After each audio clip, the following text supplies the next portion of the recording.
அனைவருக்குமே வணக்கம். சற்று முன் கிடைத்திருக்கக்கூடிய ஒரு மிக மிக முக்கியமான செய்தி ஒன்று வெளியாகியுள்ளது. திமுகவின் ஆலமரம் சரிந்தது, போலீஸ் குவிப்பு, இது மாதிரி செய்திகள் வெளியாயிருக்கு.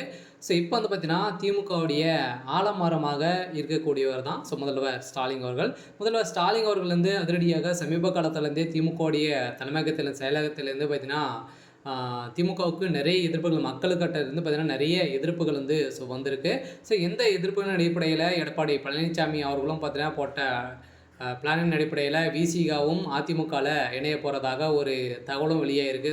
விசிகா அவர்கள் பார்த்தீங்கன்னா திமுகவில் எக்ஸ்ட்ராக இடங்களை கேட்டுட்டு வரும் நிலையில் திமுக எதிர்ப்புகள் கொடுத்துருக்காங்க. இந்த நிலையிலும் அதே மாதிரி இப்போ அதிரடியாக திமுகவுடைய ஆலமரம் சரியக்கூடிய விதத்தில் இப்போ அஜித்குமாரோடைய கொலை வழக்கில் அதிரடியாக திமுகவுடைய தலைமையகம் வசமாக சிக்கி கொண்டு இருக்காங்க. இதெல்லாம் பார்த்தீங்கன்னா 100 கோடிக்கு மேலே பார்த்தீங்கன்னா பணங்களை இதற்கு வாங்கியிருக்காங்க. இப்போ பார்த்தீங்கன்னா அதிரடியாக 10 கோடிக்கு மேலே பார்த்தீங்கன்னா இந்த திமுகவுடைய தலைமையகத்துக்கு இந்த வழக்கை மறைப்பதற்காக சொல்லியிருக்காங்க. இதன் அடிப்படையில் இப்போ முதல்வர் ஸ்டாலின் அவர்கள் பார்த்தீங்கன்னா சதுரடியாக நீதிபதி ஒரு 200 கோடிக்கு பேரம் பேசி இப்போ வசமாக சிக்கி கொண்டு இருக்காரு. திமுகவுடைய தலைமையகமே ஒட்டுமொத்த கதையும் முடிய போகுது. இந்த நிலையில் தான் முதல்வர் ஸ்டாலின் அவர்கள் கூடிய விரைவில் கைது செய்யப்பட போகிறாரு அப்படிங்கிற மாதிரி இப்போ தகவல் வெளியாக இருக்குது. இந்த நிலையில் தான் இப்போ ஸ்டாலினுக்கு எதிராக நீதிமன்றம் தீர்ப்பு வழங்கியிருக்காங்க.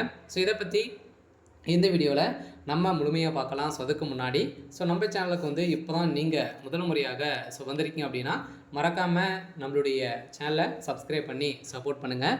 வாங்க வீடியோக்குள்ளே போகலாம்.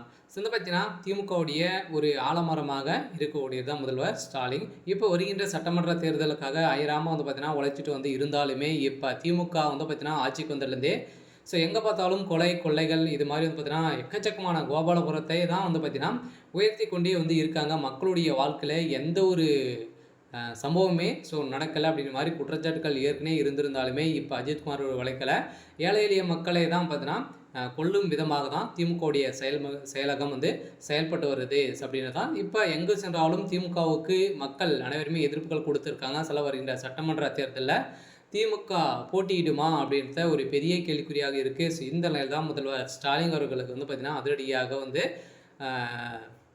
பெரும் மன கஷ்டத்தில் இருக்கார். கட்டாயம் திமுகவுக்கு நிறைய எதிர்ப்புகளும் அதே மாதிரி பார்த்தீங்கன்னா இப்போ இந்த அஜித்குமாரோடைய வழக்கில் எக்கச்சக்கமான பணங்களும் அதே மாதிரி பார்த்தீங்கன்னா இதில் திமுகவுடைய தலைமைக்குமே இதில் மாட்டி சிக்கியிருக்காங்க இல்லையா. முதல்வர் ஸ்டாலின் அவர்களே இதில் சிக்கியிருக்காங்க. இவருக்கும் இதில் தொடர்பு இருக்குது அப்படின்ற மாதிரி தான் இப்போ தகவல் வெளியாகி வருது.